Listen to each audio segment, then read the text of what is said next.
Hey, everybody, and welcome to Jumpstart Your Motivation. Did you know, and it's shocking, that 85% of people worldwide lack self-esteem? And one of the direct correlations to self-esteem is having motivation. And that's what I talk about today. What are some of the keys? What's some of the fuel to getting and staying motivated? I'm Shawn Doyle, CEO and founder of Shawn Doyle Training. I'm a book author, executive coach, and a trainer, and I'm Pamela Sumner, and I am Vice President of Learning and Development here with Shawn Doyle Training. So, Pamela so left glad out. to be here. Pamela left out the brilliant and talented Sumner. Ooh, I get that title. Thank you. Yes, you did. So let's talk a little bit about motivation. What we want to do today is give you some very specific tips about getting and staying motivated. And I'll start out with tip number one. And this is actually from my book, Jumpstart Your Motivation. And the key with motivation, I believe, one of the big keys is to have a purpose. And I always ask people, what's your purpose? And they're like, well, what do you mean? And I'm like, well, what's your purpose? And they're like, well, how would you define that? And this is pretty deep, but I say your purpose is why you're on the planet. And they're like, whoa, why you're on the planet? Like, yeah, I believe that my purpose, and one of the reasons why I'm in training and development, is I want to have a positive impact on other people's lives, personally and professionally. That's my purpose. So every day when I get up, whether I'm doing a webinar, doing training or a keynote or writing a book, I'm like, what's my purpose? To have a positive impact on other people's lives. If we think about famous examples of that, Martin Luther King had a purpose to really change the way America thought about civil rights. Mother Teresa had a purpose to end suffering of people that didn't get taken care of and to prove to people that kindness mattered. And so if we think about all of the luminaries of our time, right, they were all about serving the purpose. So you have to discover your purpose. But once you know that, you will be so motivated, it will light a fire in your life. So Pamela, what would be tip number two on getting and staying motivated? I think one of the tips I want to provide is the understanding that if our needs aren't met, our wants don't happen. And, a lot of times we go right to what we want and we kind of ignore what we absolutely have to have in our life. And, it's the eccentric versus the eccentric, right? And so it's, really understanding what that means and how we come about it. So it really is that combination, the internal factors, right? Yeah. Things like passion and curiosity and the need for satisfaction and, having all of those key things really reward some of the external stuff that can happen, like recognition and social exposure and, all of those keys. So you have to have the basics, you got to have the needs have to be met, yes, and then the wants can come. So I've often heard that described that way, Pamela, based on Maslow's hierarchy of needs. Absolutely. If you're not familiar with it, there's this pyramid, right? But at the bottom of the pyramid is things like food and water and shelter and safety, right? And we always say, well, if food and water and safety aren't met first, well, you need to be motivated. I'm looking for the next meal, right?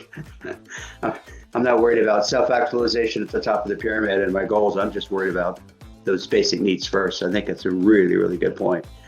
There's confusion around that, Shawn. Lots of confusion. People that go for buying the bigger boat when they're not able to put food on the table. So, the complication of how we view our motivation. That's a really good one. Yeah. Well, if I just had that boat, I'd be happy. And then they get the boat, they're not happy. I'm like, what's going on? I'm like, I don't know. I got the boat and I'm not happy. I'm like, Yeah. Don't have a truck to pull it. Right. That messes up your motivation. Yeah, exactly. Yeah, walking with the boat's not that comfortable. So tip number three is I really believe it's so important to select the people that you associate with. I often say that the quality of your life is going to be in direct correlation to the quality of the people that you associate with. That's why we associate with people like Pamela Sumner, right?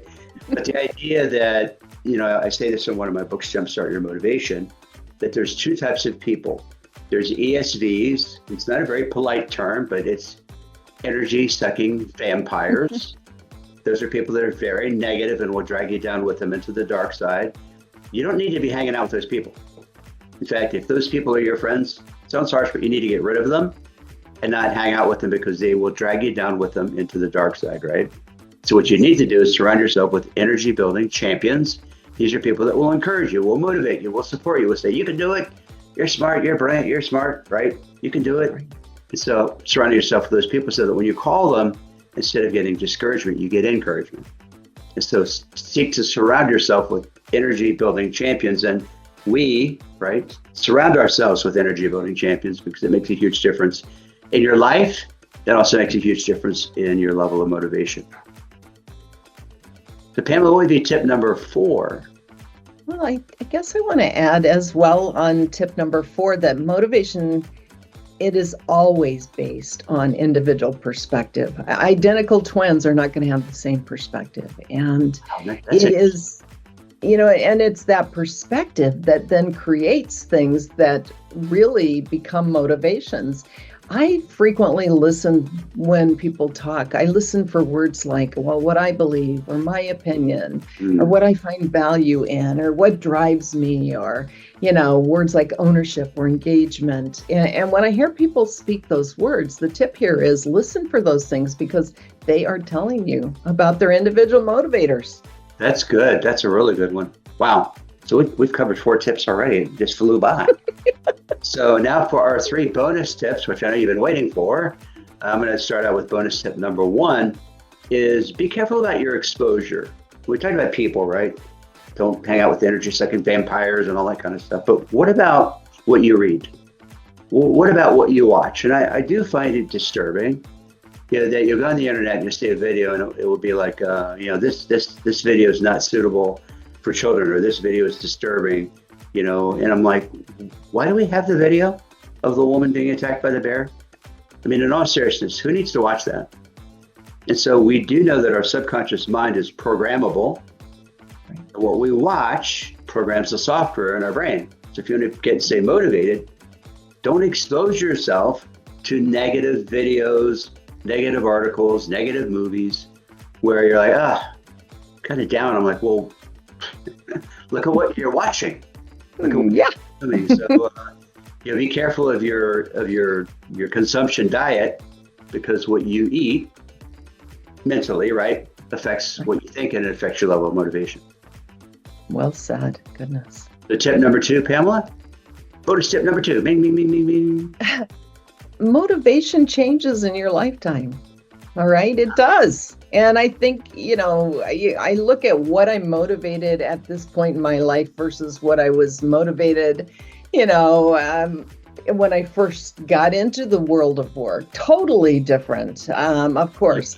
And so the tip is be aware of new experiences that you are having, new things that you're being exposed to.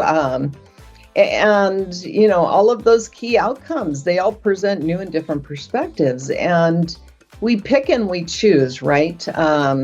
What we can take away, but everything provides some opportunity. Even the tough things can motivate you to do better this way or not do that. So that's really they do change. They change. Yeah, and I think that self-awareness is so important, which ties into really what Pamela was talking about. Yeah. So bonus tip number 3 is to understand and be aware of what motivates you and what doesn't. So I've heard people say things like, well, I got to get up and go to my stupid bowling league. I do this stupid bowling league every Tuesday night. I've been doing it for 7 years. I'm like, so why are you doing that? Like, what do you mean? I'm like, you just said stupid, you don't want to go. Why are you going? Clearly you don't enjoy it anymore. Maybe you do. It's fine. Like Pamela said, you enjoyed it before, but it got old. You don't want to do it anymore. Then don't do it. Find something else. Go take karate or whatever, right? But just be aware of what are the things that motivate you, right? That you watch or listen to or experience, and what are the things that don't motivate you. So it sounds so simplistic. It's a recipe, right? Eliminate the things that don't motivate you and add more things that do motivate you. Now, there's obviously things that all of us have to do occasionally that's not fun, like, I don't know, accounting or taxes or whatever, but some people like that. But the idea is to kind of be aware of what motivates you and what doesn't, and add in more of those things that do and take away some of those things that don't. So I got to tell you, if you follow these tips, you will be so much more motivated, fired up, and people will be like, "Oh, what's with you? You're fired up, man. You light up the room when you walk in." Well, that's what motivation is all about. Yeah, and I would just add at the end of this is, be aware of what destroys motivation, right? And when you think about it, the big ones are unchecked physical and mental exhaustion, right? Overstimulation, too much the apps, the opening your phone at night, keeping your brain on high alert. Burnout doesn't just kill productivity, it literally takes away, right, your ability to feel motivated. So just be aware of that. Don't overdo it. Yeah, that's great. If you're running on empty, you're not motivated. That's exactly right. Well, thanks so much for joining us today, folks. Make sure on the bottom to click on subscribe, because there will be more shows when we try to lots of interesting topics related to getting and staying motivated. So thanks so much for your time today, and have a great day.